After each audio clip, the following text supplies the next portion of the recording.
প্রচণ্ড বন্যায় গোপালদের ঘর ভেসে গেছে।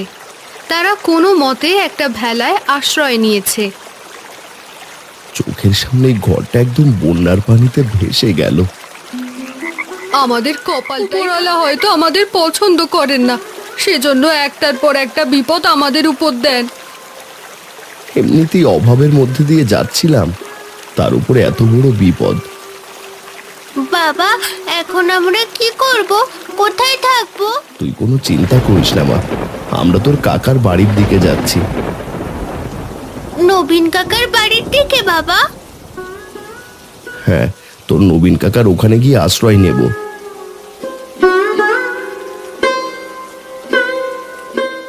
অন্যদিকে গোপালের ভাই নবীন গোপালের তুলনায় বড়লোক হওয়ার কারণে এই বন্যায় বড় একটা ঘর তোলে।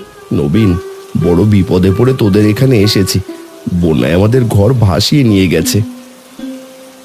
কি বলছো দাদা? বন্যা তোমাদের ঘর ভাসিয়ে নিয়ে গেছে? হ্যাঁ, আমরা কোনো মতে বেঁচে আছি, এটাই ওপরওয়ালার কৃপা। না না, আমাদের ঘরের কিছু হয়নি। তুই একটু আমাদের সাহায্য করবি? তোর এখানে আশ্রয় দিবি আমাদের? না না, আমাদের এখানে কোনো আশ্রয় হবে না, আপনারা অন্য কোথাও দেখেন।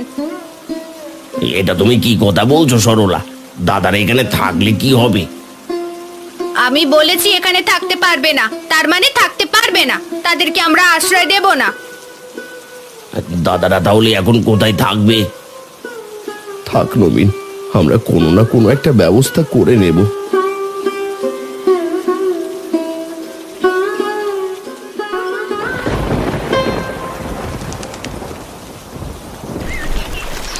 বাবা, কাকা তো আমাদের আশ্রয় দিল না, এখন কি হবে আমাদের? কি করব কিছুই তো বুঝতে পারছি না। ওই যে একটা বড় গাছ দেখা যায় নবীনদের ঘরের সামনে, চলো আমরা ওখানে আশ্রয় নিই।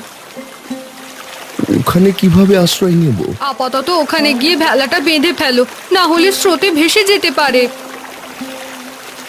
তুমি কি বলছো? সারা রাত এরকম ভেলায় কাটিয়ে দেব?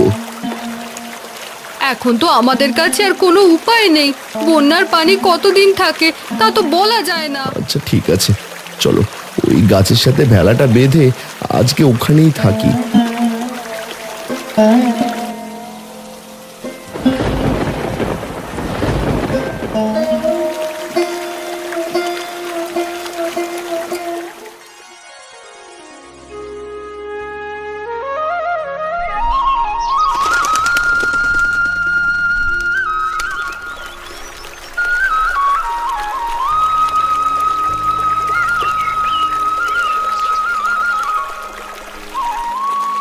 কি গো বড় বৌদি, কোথায় ছিলে তোমরা সারা রাত? কোথায় আর থাকবো, ভেলার মধ্যেই কাটিয়ে দিয়েছি।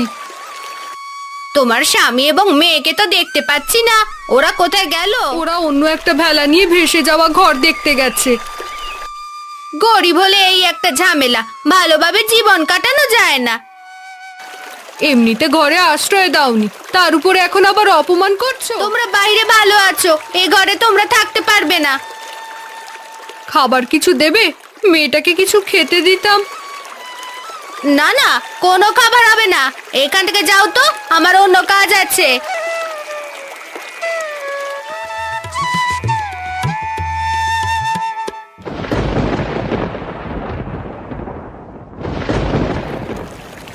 বাবা, আকাশের অবস্থা তেমন একটা ভালো নয়।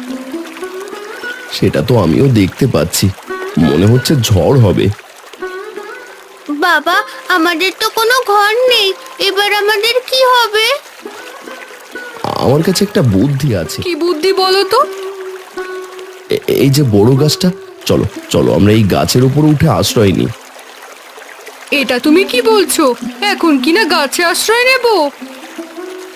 এটাই বুদ্ধিমানের কাজ হবে, আগে আমরা সতর্ক হয়ে থাকি।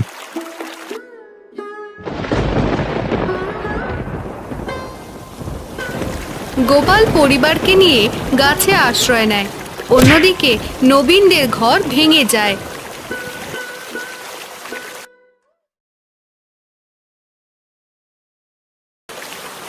ভালো ঘরে থেকে কি এমন হলো? তোমাদের ঘর তো সেই ভেঙে গেল, আমরা ভেলায় ভালো আছি। ঘর চাইলে আমরা মেরামত করে নিতে পারবো, তোমাদের তো থাকারও জায়গা নেই।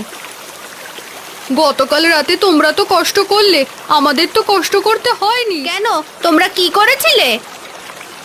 আমরা তো গাছের উপরে আশ্রয় নিয়েছিলাম। যাক, আমাদের এখনো গাছে আশ্রয় নিতে হয় না, ঘরেই আশ্রয় নিতে পারি। আমাদের কাছে ভেলা আছে, চাইলে গ্রামে ঘুরে বেড়াতে পারি, তোমরা তো ঘর বন্দি। তুমি কিন্তু একটু বেশি কথা বলছো। গায়ে দহন হচ্ছে নাকি? পোড়া পোড়া গন্ধ পাচ্ছি।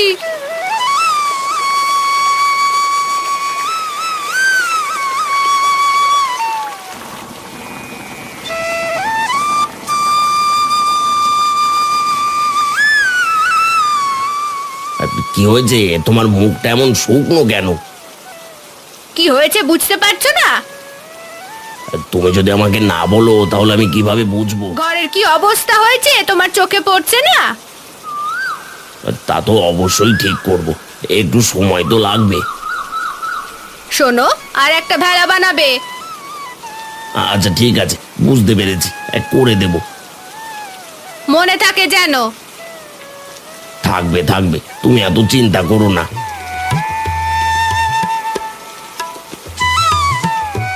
গোপাল যখন কোনো জায়গায় আশ্রয় পাচ্ছিল না, তখন বাধ্য হয়ে বুদ্ধি করে গাছের উপরে একটা মাচা তৈরি করে এবং সেখানে পরিবার নিয়ে থাকতে শুরু করে। বাবা, এই মাচাটা তো খুব দারুণ হয়েছে। তোর পছন্দ হয়েছে মা? হ্যাঁ হ্যাঁ বাবা, আমার ভীষণ পছন্দ হয়েছে। তুমি এসব উদ্ভট বুদ্ধি কোথায় পাও সেটাই আমি ভাবছি। তোমার তো আরো আনন্দিত হওয়ার কথা, কারণ আমার মাথায় এত বুদ্ধি আছে। কতদিন যে এভাবে থাকা লাগবে কে জানে। মা, তুমি এত বিরক্ত হচ্ছ কেন? আমাদের তো ভালোই লাগছে, তাই না বলো বাবা? হ্যাঁ, আমার তো ভালোই লাগছে। তাহলে এক কাজ করো, পানি নেমে গেলে তোমরা বাবা মেয়ে এখানেই থেকো, আমি বাড়িতে চলে যাব।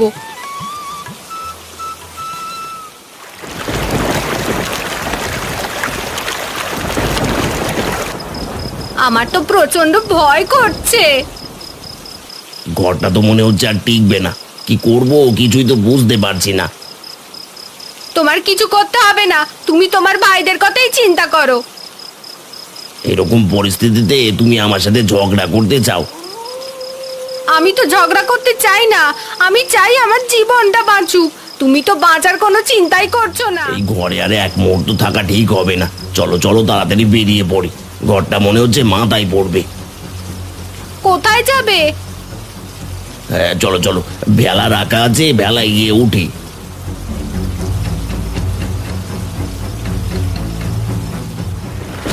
নবীন ও সরলা ভেলায় উঠতে গেলে ভেলা উল্টে যায়।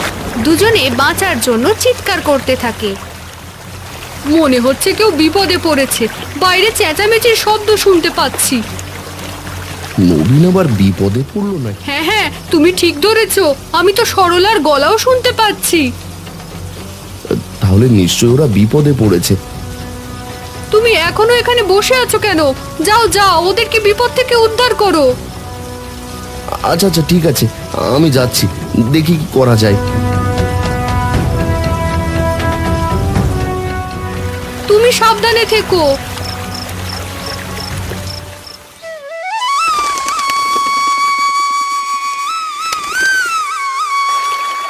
তোদের ঘর দেখলাম একদম ভেঙে গেছে। আমরা যে জান নিয়ে বেঁচে আছি এটাই তো অনেক। কপাল তোদের ভালো যে সময় মতো ঘর থেকে বের হয়ে আসতে পেরেছিস। তুমি না গেলে দুজনে হয়তো মারাই যেতাম। ঘর নিয়ে এত বড়াই, ঘরে আমাদের আশ্রয় দাওনি, কিন্তু উপরওয়ালার পরিকল্পনা দেখো সরলা, আজকে আমার ঘরেই তোমাকে আশ্রয় নিতে হলো। আহা, ওরা কোনো মতে জীবন নিয়ে বেঁচেছে, তুমি এসব কথা এখন আর বলছো কেন?